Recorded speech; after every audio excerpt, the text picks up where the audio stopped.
यी दसैँ सकियो फेरि तिहार आयो। पोहोर साल तिहारमा माइत जाँदा दाजुभाइ खालान् भनेर रातैभरि सेलरोटी पकाएँ।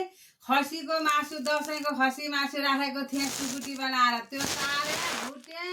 करेलाको अचार बनाएँ। सबै किसमिसहरू किनेँ। त्यसपछि टिका लाउन गएको। टिका लाउने सुरु हुने बेला भएको थियो। अब सामान त देखाउनु पर्यो, फिजाउनु पर्यो सबै सामान अगाडि। अनि फिजाउन लागेको। त्यसपछि दाइ पनि नाक खुम्च्याउने, अनि त्यसपछि भाउजू म खुम्च्याउने, भाइ पनि नाक खुम्च्याउने। लैदिन त लैदिएको थिएँ नि सबै कुरा मिलाएर। भाउजूलाई गुन्ने चल्यो लैदिएकै हो। दुईवटा दाजुभाइलाई दौरा सुरु पनि हालिदिएको थिएँ। त्यो सुकुटीसँग खालान् भनेर एक जर्किन लोकल रौसी पनि पकाएर ल्याएको थिएँ। तर के गर्ने, अहिले विदेशीको जमाना कहाँ पुगिसक्यो। सबै यस्ता लोकल चिज ल्याएर को खान्छ, को लाउँछ भनेर आमा हो जुर परे। आफ्नो त 30-35 हजार खर्च भएको थियो नि, के गर्ने भएर दिने बेला एउटा 1000को पत्तो निकालेर नाक खुम्च्याएर। त्यही भएर अहिले त सब डलरमा किनेको छु, सब विदेशी। यो ब्ल्याक लेबल, यो ब्ल्याक लेबल यो दाइलाई। त्यसपछिबाट 40 वर्ष पुरानो ओल्ड दरबार, ओल्ड दरबार यहाँ 40 वर्ष पुरानो ओल्ड दरबार।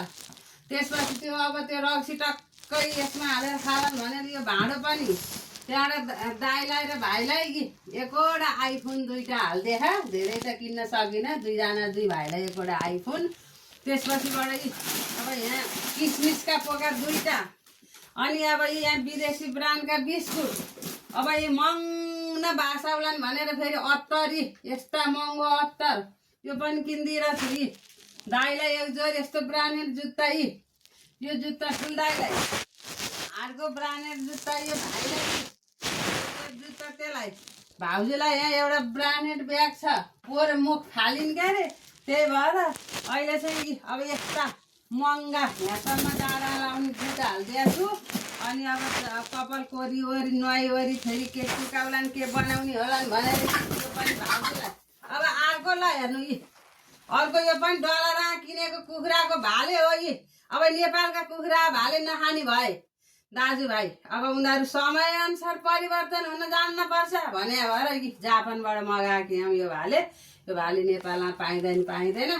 अबदेखि यहाँ अब सबै सामानको यहाँ बिल म यहाँ पठाउनु पर्यो। पहिला यहाँ दाइलाई मेल गर्छु। त्यहाँबाट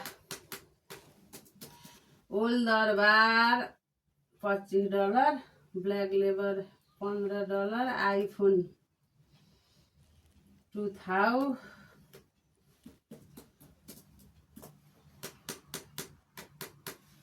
ल अब फोन गर्नु पर्यो। गयो मेरो मोबाइल।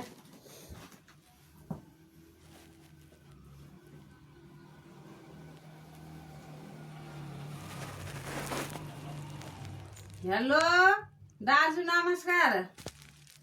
म त अब आउन ठिक्क परेँ दाजु। अब एकछिन फोन गरेको, प्लेन चाहिँ उहाँ जाममा छ अरे। तपाईँ रेडी भएर बस्नुहोस्, बाटोमा निस्केर भन्नु ड्राइभरले। अनि म चाहिँ यहाँ सामानहरू सबै तयार बनाएर जम्मै एक बिलको सबै यहाँ मेल गरिदिएछु तपाईँको मोबाइलमा। हेर्नु त दाजु, यो कुखुराको भालेको चाहिँ बिल ल्याउन बिर्सेछु। त्यो चाहिँ मनले तपाईँ आफै मूल्य गर्नु होला। अरू चाहिँ सबै हालिदिएछ है, मैले बिलको एक बनाएर हालिदिएछ। अब म यो सामानहरू सबै झोला हाल्छु दाजु। अनि एउटा कुरो सुन्नु न, त्यो काठमाडौँमा त अचम्मै चोरी भएको छ अरे। त्यही भएर मैले गहना सना त केही पनि मेरा छँदानी छैन। अलिअलि भाका पनि ब्याङ्कतिर छन्। त्यस्तै त हो त, भान्जा भान्जीको बिहा गर्दा खर्च पर्च भयो। म यी गलोरित्तै छ, केही पनि नलिकन आउँछु है। अब त्यो रानी हार सार एउटा दोडा सिख्री त लाउन मन त लागिरहेको थियो। अब लाएर के गर्ने, अब यहाँ तिहारको ताका अब किने भए त सक्थेँ होला। तै पनि अब यी 5-6 लाखको तिहारको सामान किन्दैमा पैसा सक्यो।